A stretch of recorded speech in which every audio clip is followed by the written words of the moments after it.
آپ کو نہ بتاؤں تو گویا کہ میں آپ کے ساتھ خیانت کروں۔ ڈاکٹر صاحب ایک سوال یہ ہے کہ ڈاکٹر عافیہ صدیقی کی طرح اٹھائے جانے سے خوف آتا ہے، اور ہمارے ایک بچہ بھی آپ کی تنظیم میں ہے، ہر وقت دھڑکا لگا رہتا ہے، گورنمنٹ کا اور باہر کی دنیا دشمن بنی ہوئی ہے، کیا جواب ہے؟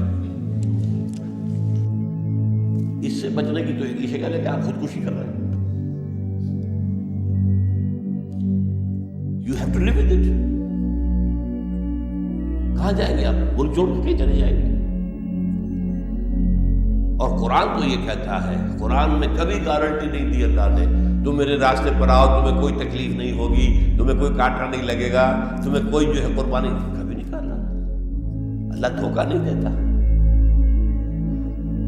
ہم تو آزمائیں گے، تمہیں ٹھوک بجا کر دیکھیں گے، فاقے دیں گے، تمہیں جان اور مال کی تکلیف دیں گے، اور تمہیں آزمائیں گے کہ ثابت قدم رہتے ہو کہ نہیں رہتے۔ ہے کہ نہیں قرآن مجید میں؟ ہم آزمائیں گے، لازماً آزمائیں گے۔ بشیء من الخوف والجوع ونقص من الاموال والانفس والثمرات ولنبلونکم، ہم لازماً تمہیں آزمائیں گے، خوف سے، خطرے سے، جان و مال کے نقصان سے، اپنی فصلوں کی بربادی سے، اپنے کیریئر کی بربادی سے آزمائیں گے، اور دیکھیں کون واقعی ہم پر ایمان رکھتا ہے اور ثابت قدم رہتا ہے۔ باقی اس خوف سے بچنا ہو تو خودکشی کے علاوہ مجھے تو کوئی راستہ نظر نہیں آتا۔ کہ یہ جو نیریٹو ابھی ہمارے سامنے آیا ہے، دنیا اسے ماننے کے لیے تیار نہیں، اور سچی بات کچھ یوں ہے کہ ماننا تو بہت دور کی بات ہے، اب اسے برداشت کرنے کے لیے بھی تیار نہیں۔ یہ 9/11 کے بعد جو سارا کچھ ہے وہ در حقیقت اسی کا کلا کما کرنے کے لیے، باقی تو بہانہ ہے، دہشت گردی بہانہ ہے، اصل میں یہ ہے، ہدف یہ ہے۔ اور ابھی آپ دیکھیے بات کہاں پہ پہنچ گئی، ہمارے اپنے ملک کے 1800 علماء نے بیٹھ کے جو ایک کاؤنٹر نیریٹو بیان کیا ہے، وہ کسی اور کے خلاف نہیں ہے، اس کانسیپٹ آف دین کے خلاف ہے۔ کبھی اس کو اسٹڈی کر کے دیکھ لیجیے، آخری زد اس پہ پڑھنی۔ اس اعتبار سے اس تصور کو لے کر چلنا انگارہ ہاتھ میں پکڑنے کے مترادف، اس کی کوئی گنجائش نہیں۔ مذہب اسلام کی گنجائش موجود ہے، اس کو دنیا فیسیلیٹیٹ کرنے کے لیے تیار۔ آپ روزہ رکھیں، امریکہ میں رکھیں، ایک آدھ افطاری آپ کو وائٹ ہاؤس میں ہو جائے گی۔ انڈیا میں مودی بھی اب اسی سنت پر عمل کرتے ہوئے مسلمانوں کو افطاری کرا دیتے ہیں۔ لیکن آپ اگر پولیٹیکل ورژن رکھیں اسلام کا تو یہ دنیا گوارا کرنے کے لیے تیار، پھر آپ کی لڑائی ہوگی، جس کا مطلب پھر یہ کہ اب اس معاملے میں دنیا فاشسٹ ہو گئی ہے۔ بندہ مس ہو جائے، گم ہو جائے، غائب ہو جائے، کوئی نہیں پوچھنے والا۔ کیوں بھائی؟ اس لیے کہ یہ تو اس کو بریکٹ کر دیا گیا ٹیررزم کے ساتھ۔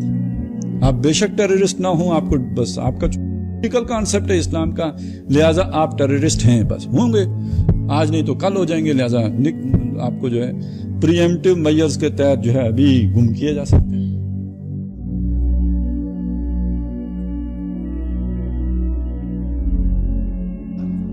آس توڑ دیجئے، نہیں ہوگا، کچھ نہیں ہوگا، لیکن ہمیں جو کچھ کرنا ہے اپنے احساس فرض کے تحت کرنا۔ جب تک یہ شکل نہیں ہوگی، اگر آپ نے کوئی امیدوں کے چراغ روشن کیے رکھے تو پھر مایوسی آ سکتی ہے۔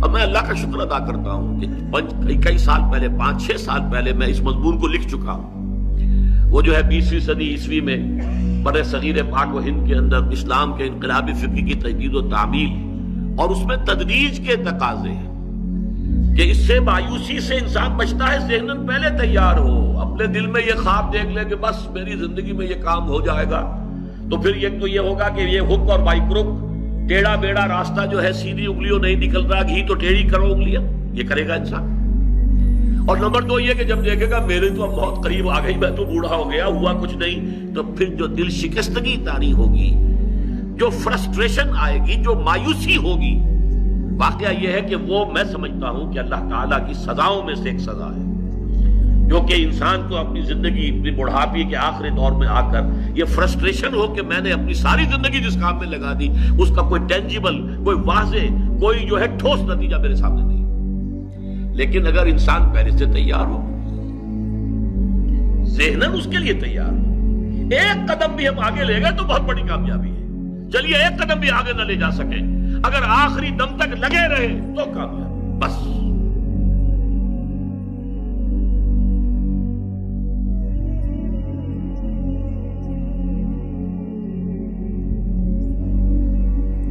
وہ منکر کا حکم دیتے ہیں اور نیکی سے روکتے ہیں,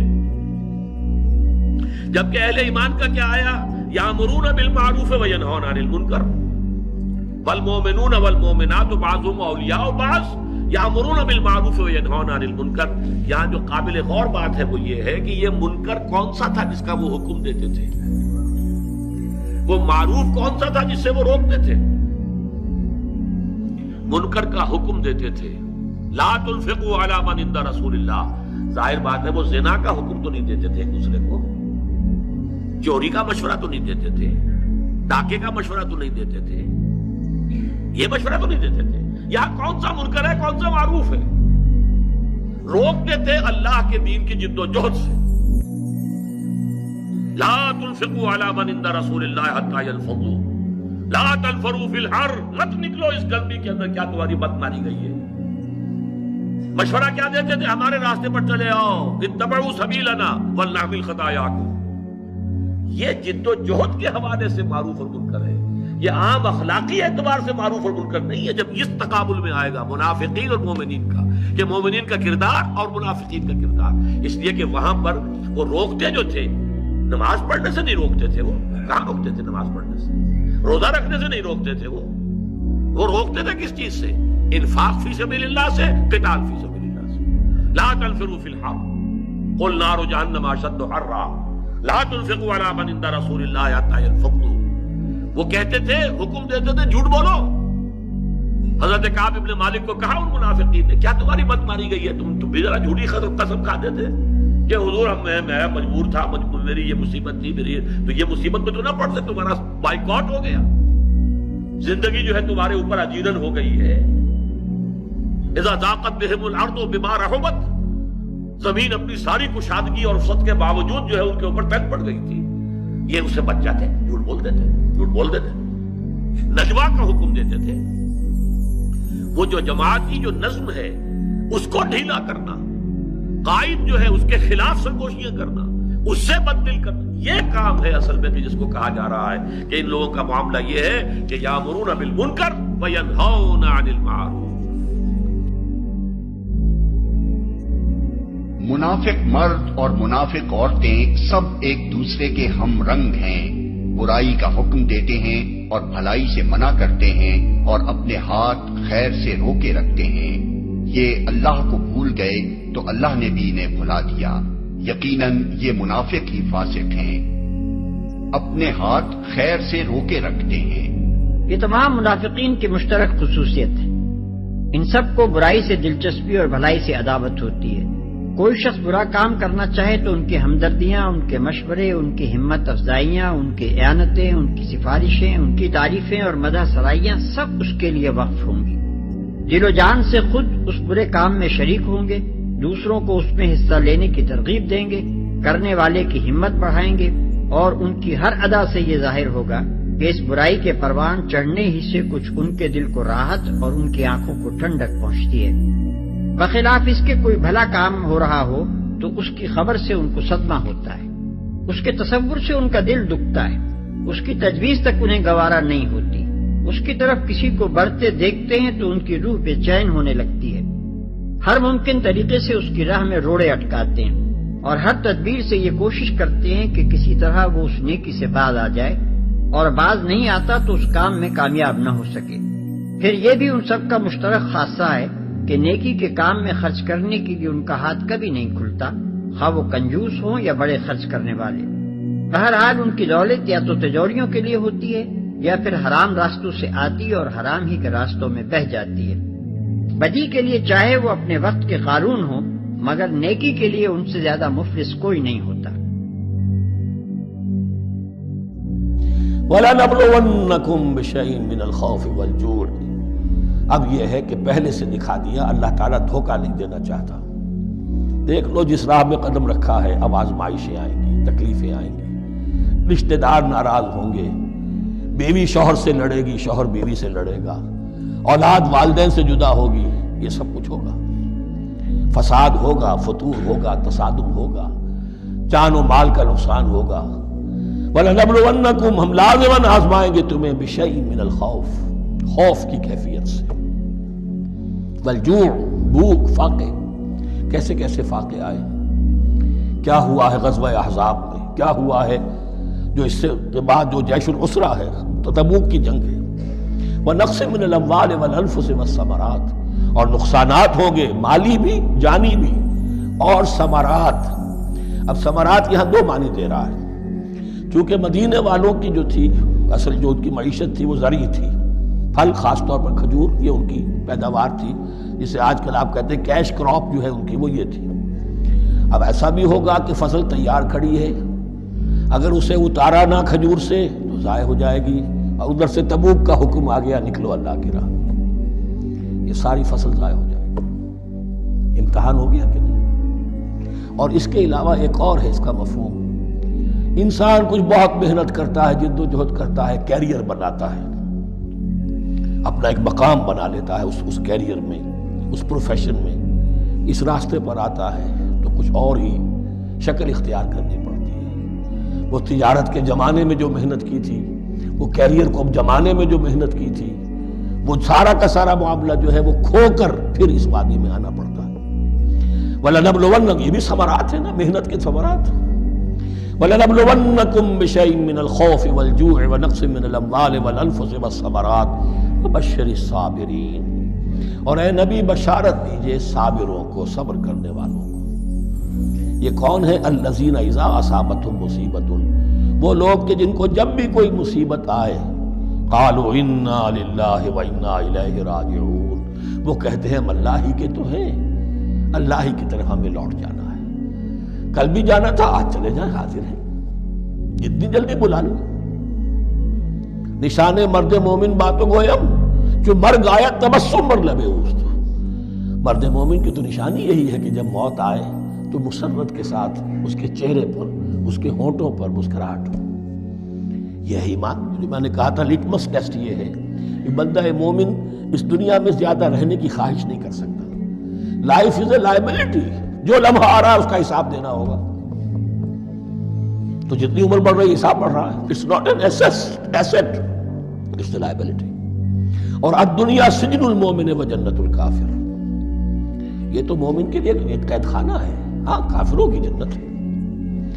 وَبَشِّرِ الصَّابِرِينَ الَّذِينَ إِذَا أَصَابَتْهُمْ مُصِيبَةٌ قَالُوا إِنَّا لِلَّهِ وَإِنَّا إِلَيْهِ رَاجِعُونَ أُولَٰئِكَ عَلَيْهِمْ صَلَوَاتٌ مِّن رَّبِّهِمْ وَرَحْمَةٌ، یہ ہیں وہ لوگ کہ جن پر ہر وقت اللہ کی عنایتوں کا نزول ہوتا رہتا ہے اور رحمت کی بارش ہوتی رہتی ہے۔ وَأُولَٰئِكَ هُمُ الْمُهْتَدُونَ، اور یہی لوگ ہیں ہدایت یافتہ، جنہوں نے واقعتاً ہدایت کو اختیار کیا ہے۔ اور جو ایسے مرحلے پر ٹھٹک کر کھڑے رہ جائیں، پیچھے رہ جائیں، پیچھے بیٹھ جائیں، پیٹھ موڑ لیں، وہ گویا کہ ختم ہوا ان کا معاملہ۔ ام حسبتم، اب بڑی سخت آیت آ رہی ہے، یہ بھی بڑی لرزا دینے والی آیت ہے۔ اب دیکھیے صحابہ کرام میں سے ایک بڑی تعداد تھی کہ جو مکے کی سختیاں جھیل کر آئے تھے، مہاجرین، ان کے لیے تو اب جو بھی مراحل آئندہ آنے والے تھے وہ کوئی ایسے ثقیل نہیں تھے، ایسے مشکل نہیں تھے۔ وہ سختیاں تو وہاں نہیں انہوں نے جھیلنی تھی کہ جو کہ مکے میں مہاجرین نے جھیلی تھی، تو اب ان سے ہے خاص طور پر روئے سخن۔ اگرچہ خطاب عام ہے، اور یہ قرآن مجید میں عام طور پر آپ کو ملے گا کہ الفاظ عام ہیں، لیکن آپ اگر دیکھیں گے تو روئے سخن کسی خاص طبقے کی طرف ہے، تو یہاں در حقیقت ان کو بتایا جا رہا ہے۔ ام حسبتم ان تدخلوا الجنہ، کیا تم نے یہ سمجھا تھا کہ جنت میں داخل ہو جاؤ گے؟ ولما یاتکم مثل الذین خلوا من قبلکم، حالانکہ ابھی تک تو تمہارے اوپر وہ حالات و واقعات تو وارد ہی نہیں ہوئے جو ان پر ہوئے تھے جو تم سے پہلے تھے۔ مستہم الباساء، انہیں آ لیا، پہنچی ان کو سختی بھوک کی، والضراء، اور تکالیف، وزلزلوا، اور وہ ہلا مارے گئے، حتی یقول الرسول والذین آمنوا معہ متی نصر اللہ، یہاں تک کہ پکار اٹھا وقت کا رسول اور جو ان کے ساتھ اہل ایمان تھے، کب آئے گی اللہ کی مدد، الا ان نصر اللہ قریب، اب انہیں یہ خوشخبری دی گئی کہ آگاہ ہو جاؤ، اللہ کی مدد قریب ہے۔ یعنی اللہ آزماتا ہے، یہ وہی بات ہے جو اس سے پہلے آ چکی ہے 19ویں رکوع میں بالکل شروع میں۔ وَلَنَبْلُوَنَّكُمْ بِشَيْءٍ مِّنَ الْخَوْفِ وَالْجُوعِ وَنَقْصٍ مِّنَ الْأَمْوَالِ وَالْأَنفُسِ وَالثَّمَرَاتِ، ہم لازماً آزمائیں گے۔ یہ کوئی پھولوں بھرا راستہ نہیں ہے، پھولوں کی سیج نہیں ہے، حق کا راستہ ہے، یہ کانٹوں بھرا بستر ہے، کانٹوں بھرا راستہ ہے، اس کے لیے ذہناً تیار ہو جاؤ۔ در رہے منزل لیلا کہ خطر ہاست بسے، شرط اول قدمی نس کے مجنوں باشی، دیکھ سمجھ کر آؤ۔ ام حسبتم ان تدخلوا الجنة ولما يأتكم مثل الذين خلوا من قبلكم مستهم البأساء والضراء وزلزلوا حتى يقول الرسول والذين آمنوا معه متى نصر الله ألا إن نصر الله قريب۔ یہ آیت پھر مسلمانوں کو، صحابہ کرام کو سورہ صف میں یہ خوشخبری سنائی گئی جبکہ غزوہ احزاب واقع ہو چکا تھا اور شدید ترین امتحان سے محمد الرسول اللہ اور ان کے صحابہ گزر چکے تھے کامیابی کے ساتھ، تب انہیں خوشخبری دی گئی ہے۔ سورہ صف اس وقت نازل ہوئی ہے، وَأُخْرَىٰ تُحِبُّونَهَا نَصْرٌ مِّنَ اللَّهِ وَفَتْحٌ قَرِيبٌ۔ اب تمہارے لیے وہ خوشخبری ہے، اے نبی بشر المؤمنین، اپنے اہل ایمان ساتھیوں کو بشارت دے دیجئے کہ اب وہ وقت آ گیا ہے کہ اللہ کی نصرت کے دروازے کھلتے چلے جائیں گے۔